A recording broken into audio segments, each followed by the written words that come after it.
Assalamualaikum warahmatullahi wabarakatuh.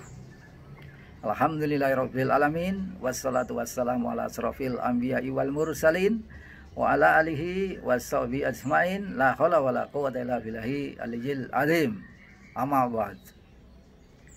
Para pemirsa yang dimuliakan Allah, marilah kita panjatkan puji syukur kehadirat Allah Subhanahu wa taala yang telah banyak melimpahkan nikmat kepada kita. Salam dan salawat semoga tercurahkan kepada junjungan kita Nabi Muhammad sallallahu alaihi wasallam. Allahumma shalli alaihi. Allahu ta'ala fil Qur'anil azim. A'udzu billahi minasyaitonir rajim. Bismillahirrahmanirrahim. Id qala Yusufu li abihi ya abati ini ra'aitu ahada as-sara kaukabau wasamsa wal qamara ra'aituhum lisajidin. Al-ayah. Shadaqallahul azim. Surat Yusuf ayat 4 yang artinya kurang lebih ketika Yusuf berkata kepada ayahnya, "Wahai ayah, saya melihat 11 bintang, matahari dan bulan sujud kepadaku." Al-ayah. Para pemirsa, marilah kita lanjutkan kisah mengenai Nabi Yusuf, bahwa mengapa Nabi Yusuf dibenci oleh saudara-saudaranya dan takwil mimpinya. Kita kilas balik sedikit mengenai kisah Nabi Yakub alaihissalam, bahwa Nabi Yakub mempersunting Rahel, anak dari pamannya Laban, untuk dijadikan istri. Nabi Yakub disuruh bekerja selama 7 tahun. Setelah 7 tahun bekerja, tahu-tahu Laban menyodorkan Lea sebagai istri Nabi Yakub. Maka Nabi Yakub kecewa karena menghendaki istrinya adalah Rahel yang cantik. Namun Laban akhirnya menyetujui suatu saat Nabi Yakub akan dinikahkan dengan Rahel, tapi syaratnya adalah bekerja 7 tahun lagi. Setelah 7 tahun bekerja, akhirnya Yakub menikahi Rahel. Dalam perjalanannya, Lea yang kurang cantik memperoleh anak banyak, sampai 6 anak laki-laki. Sementara Rahel tidak kunjung punya anak. Maka sesuai dengan adat, Lea dan Rahel yang masing-masing punya hamba sahaya, Balha dan Zulfa, dihadiahkan kepada Nabi Yakub untuk menjadi istri juga. Berarti Yakub punya istri 4. Hamba sahaya yang 2 itu pada akhirnya juga punya anak, masing-masing 2. Berarti Nabi Yakub punya anak 10. Sementara Rahel tidak kunjung punya anak. Setelah Nabi Yakub beranjak tua, barulah Rahel dikaruniai anak, yaitu Yusuf dan Binyamin. Setelah melahirkan Binyamin, Rahel meninggal dunia. Dalam kondisi seperti ini, tentu Nabi Yakub mencurahkan kasih sayangnya kepada Yusuf dan Binyamin.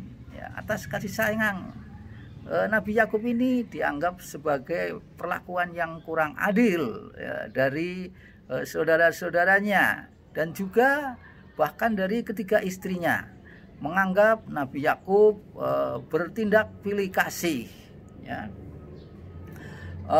Nabi Yakub sebagai nabi tentu punya pusaka kenabian, mengharapkan ada anak-anaknya yang menjadi nabi. Tapi melihat dari 10 anaknya yang sudah dewasa, tidak ada yang menunjukkan tanda-tanda akan menjadi nabi. Setelah Nabi Yusuf inilah Nabi Yakub punya firasat bahwa kelak Nabi Yusuf akan menjadi nabi. Terlebih ketika Nabi Yusuf berumur 12 tahun bermimpi yang ganjil, 11 bintang sujud kepadanya. 11 kan identik dengan jumlah saudara dari Nabi Yusuf. Makanya Nabi Yakub meminta kepada Yusuf agar jangan menceritakan mimpinya kepada saudara-saudaranya. Nanti akan menambah kebencian.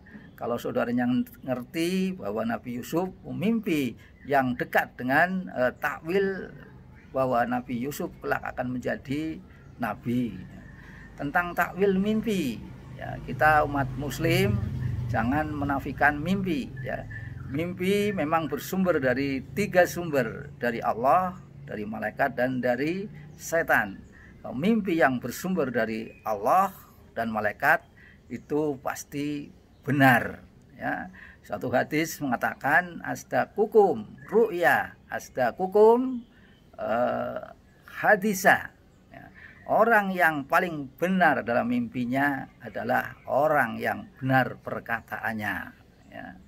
Dalam tafsir Al-Qurtubi juga dituliskan bahwa satu bagian mimpi yang benar adalah 1/46 dari berita kenabian.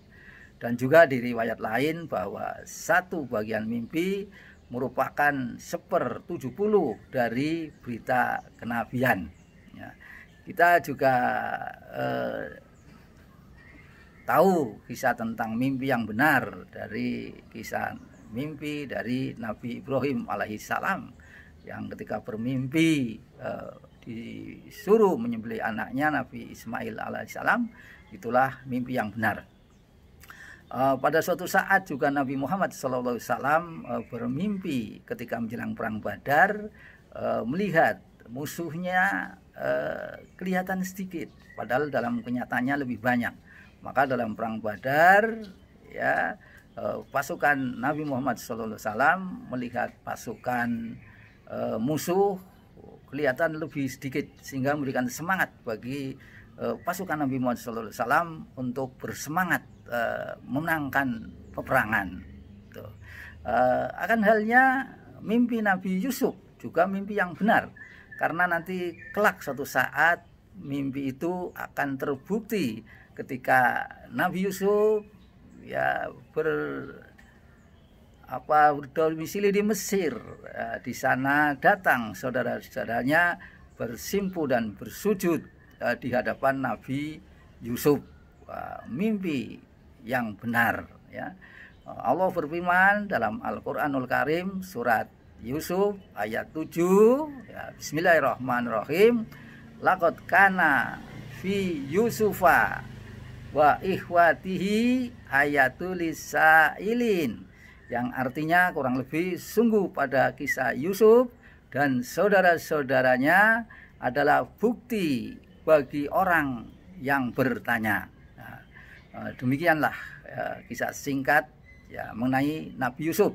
Insya Allah nanti akan disambung lagi bagaimana Yusuf dibuang ke dalam sumur tua dan dijual sebagai budak, dan akhirnya menetap di Mesir sebagai raja sekaligus sebagai Nabi Allah.